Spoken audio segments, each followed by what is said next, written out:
ಅನುದಿನದ ಆಹಾರ ಜೂನ್ 15 ಸೋಮವಾರ. ಮೆಚ್ಚುಗೆ. 2 ಕೊರಿಂಥದವರಿಗೆ 10ನೇ ಅಧ್ಯಾಯ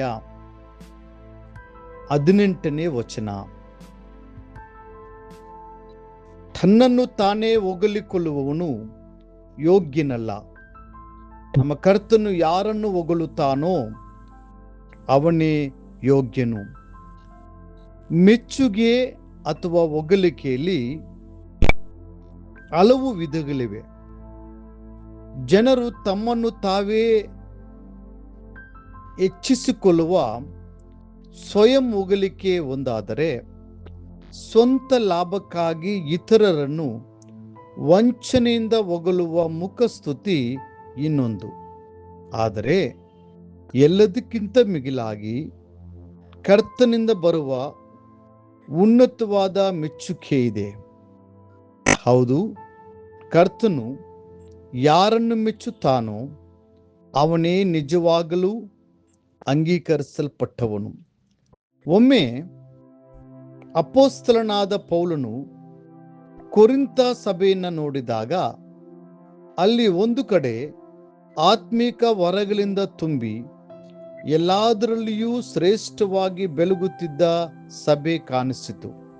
ಆದರೆ ಮತ್ತೊಂದು ಕಡೆ ತಮ್ಮ ಬಗ್ಗೆ ತಾವೇ ಬಡಾಯಿ ಕೊಚ್ಚಿಕೊಳ್ಳುತ್ತಾ ಸ್ವಯಂ ಮಹಿಮೆ ಪಡುತ್ತಿದ್ದ ಜನರೂ ಅಲ್ಲಿದ್ದರು. ಯೇಸು ಸ್ವಾಮಿ ಹೀಗೆ ಹೇಳಿದರು, ಜನರೆಲ್ಲ ನಿಮ್ಮನ್ನು ಹೊಗಳಿದರೆ ನಿಮ್ಮ ಗತಿಯನ್ನು ಏನು ಹೇಳಲಿ. ಲೂಕ 6ನೇ ಅಧ್ಯಾಯ 26ನೇ ವಚನ. ಕೆಲವರು ಮನುಷ್ಯರ ಮೆಚ್ಚುಗೆಗಾಗಿ ಧರ್ಮ ಕಾರ್ಯಗಳನ್ನು ಮಾಡುತ್ತಾರೆ. ಸಭೆಗಳಿಗೆ ದೊಡ್ಡ ಮೊತ್ತದ ಕಾಣಿಕೆಗಳನ್ನು ನೀಡಿ ತಮ್ಮ ಹೆಸರುಗಳು ಪ್ರಕಟವಾಗಬೇಕೆಂದು ಬಯಸುತ್ತಾರೆ. ಅವರು ನೀಡುವ ಪೀಠೋಪಕರಣ ಅಥವಾ ದೀಪಗಳ ಮೇಲೆ ತಮ್ಮ ಹೆಸರುಗಳನ್ನು ಕೆತ್ತಿಸುತ್ತಾರೆ. ಇಂಥವರು ತಮ್ಮ ಪ್ರತಿಫಲವನ್ನು ಈ ಲೋಕದಲ್ಲೇ ಪಡೆದುಕೊಂಡಿರುತ್ತಾರೆ. ಆದ್ದರಿಂದ ಆ ಪರಲೋಕದ ಪ್ರತಿಫಲವನ್ನು ಅವರು ಕಳೆದುಕೊಳ್ಳುತ್ತಾರೆ.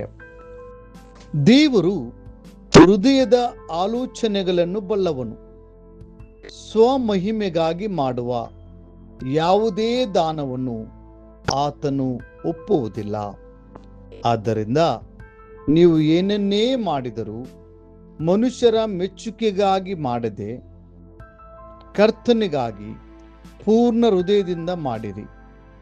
ಆಗ ಗುಪ್ತವಾಗಿ ನೋಡುವ ನಿಮ್ಮ ತಂದೆಯು ನಿಮಗೆ ಬಹಿರಂಗವಾಗಿ ಪ್ರತಿಫಲ ಕೊಡುವನು. ಹೃದಯದ ಉದ್ದೇಶಗಳು ಕರ್ತನಿಗೆ ತಿಳಿದಿವೆ. ಸ್ವಯಂ ಮಹಿಮೆಗಾಗಿ ಮಾಡುವ ಯಾವುದೇ ದಾನವನ್ನು ಆತನು ಅಂಗೀಕರಿಸುವುದಿಲ್ಲ.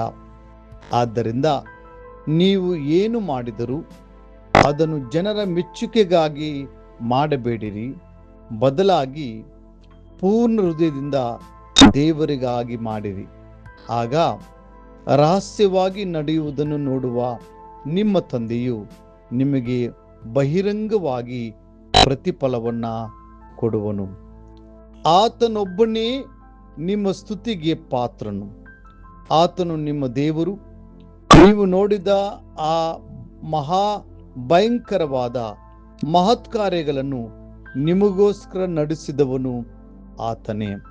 ಧರ್ಮೋಪದೇಶ ಕಂಡ 10ನೇ ಅಧ್ಯಾಯ 21ನೇ ವಚನ. ಅದೇ ಕರ್ತನು ಇಂದು ನಿಮಗೆ ಈ ವಾಗ್ದಾನವನ್ನು ನೀಡುತ್ತಾನೆ.